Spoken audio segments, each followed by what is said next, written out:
Oi, pessoal, bom dia, boa tarde, boa noite, tudo bem? Vamos dar início à nossa quarta unidade. E essa unidade a gente vai falar sobre interpretação de textos. É importante que a gente não saiba apenas a gramática da língua inglesa, né? Mas que a gente aprenda palavras novas, né? Um novo vocabulário dentro dessa língua inglesa. Então, vamos lá. Olha só, vimos situações onde podemos usar o verbo to be, ou seja, o verbo ser ou estar, né? Lembra lá, I am, he is, she is, it is, they are, you are e we are, né? Repare os exemplos retirados na revista National Geographic e anote as formas do verbo to be presentes que aparecem nas frases. E essas frases têm tudo a ver com essa imagem ao lado. Então, vamos lá.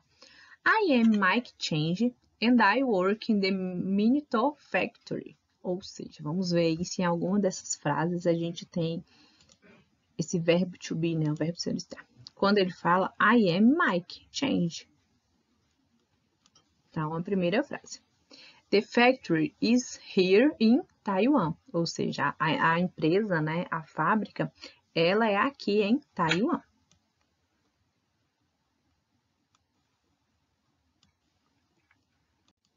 Our spot is a column of routing wind. Letter D. That woman over there is Eva Santos. Então, aqui também temos outra, né? Eva Santos is from Santarém, on the Amazon River. Eva Santos is from Santarém. She is a business woman. Outra frase. The boy is outside the restaurant. He is about 8 years old. It's rainy and hot. These are ribeirinhos, the people of the river. Ou are, né? Aqui, estes, né? São os ribeirinhos.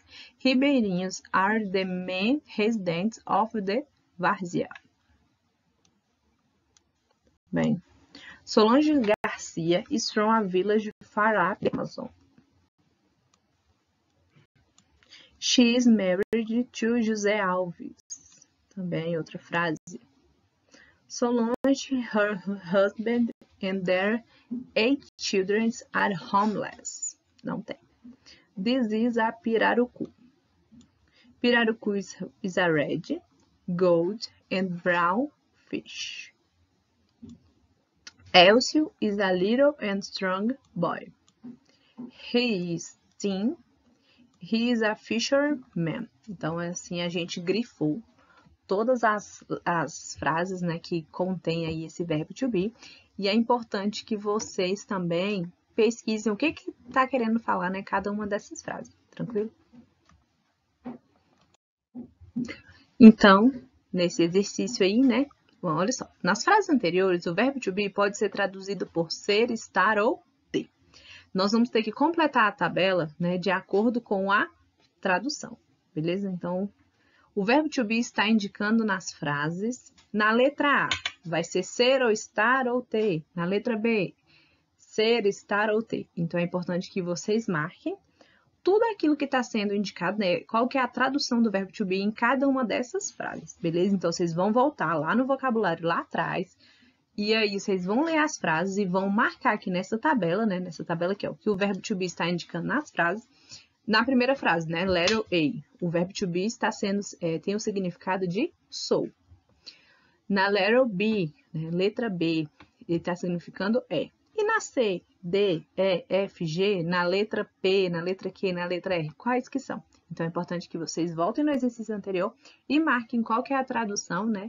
Vocês vão marcar na coluna qual que é a tradução desse verbo to be nas frases.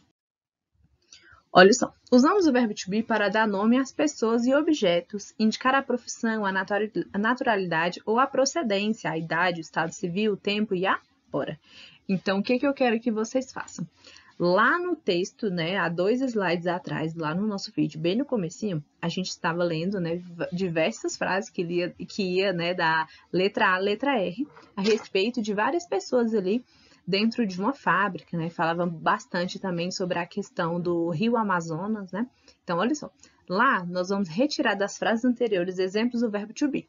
Quando que ele está indicando o nome de uma pessoa, quando vai ser o nome de um objeto, quando ele está, né, significando, falando sobre uma profissão de alguém, a naturalidade, né, de onde a pessoa veio, normalmente a gente vai usar o from, né, a idade de alguém, o estado civil, qual era o tempo, como é que estava o tempo, né, naquele momento, a hora e o lugar. Olha só. Solange Garcia is married to José Alves. Her husband is unemployed.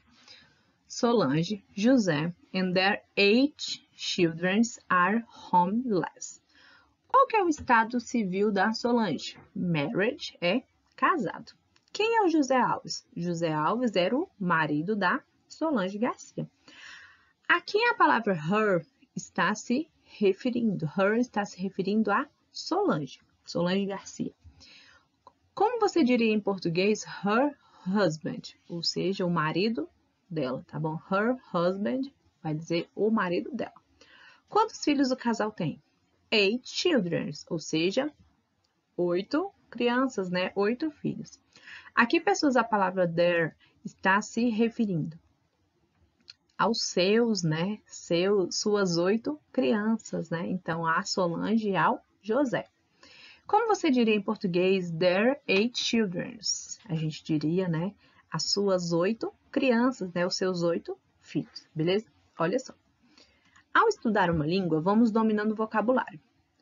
Como quando somos crianças e certas palavras não conhecemos ou sabemos utilizar corretamente. Com a língua em aprendizagem acontece exatamente igual.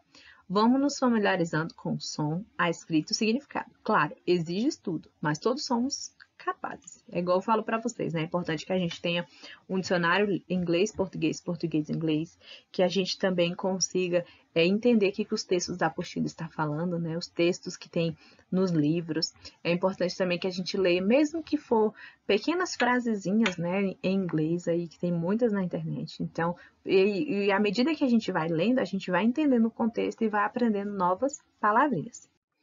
Olha só, nós vamos ler um texto, um pequeno texto, e nós vamos ter que responder algumas questões. Eu vou ler o texto bem pausadamente, né, bem devagar, para que vocês consigam compreender.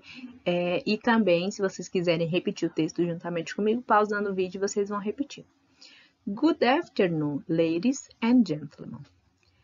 This is your captain speaking. My name is Paris, Captain Paris, and his crew welcome you aboard British Airways Flight BA412 to Amsterdam. Our speed is approximately 560 meters per hour. The temperature in Amsterdam is 18, and it is a clear and sunny day. We expect to pass some slight turbulence and would recommend passengers to remain in their seat and keep their belt fastened. Ou seja, a gente está dentro de um avião e o capitão Pérez, né? Ele, junto com a tripulação dele, que a gente estava no voo, né, para Amsterdã, o voo 412. E ele também estava falando sobre a questão do tempo, né, que estava um tempo limpo e um tempo ensolarado, que a temperatura era 18 graus, né? E aí, como eles estavam passando por uma turbulência, né, era recomendado que eles voltassem para os seus assentos e colocassem os cintos de segurança rapidamente, ou seja, fastened. Que tipo de texto é este? Ou seja, é um informativo, um diálogo ali, né, que o capitão, né, de uma tripulação ali dentro de um avião estava falando com os passageiros do avião. Quem está dando as informações? O capitão Pérez, né, Captain Paris. Onde as pessoas estão? Dentro de um avião. E para que lugar as pessoas vão? Elas estão indo para Amsterdã. Como está o tempo neste local? It is a clean and sunny day, ou seja, é um tempo claro, né, e um tempo limpo, um tempo ensolarado, né, um dia ensolarado. Olha só.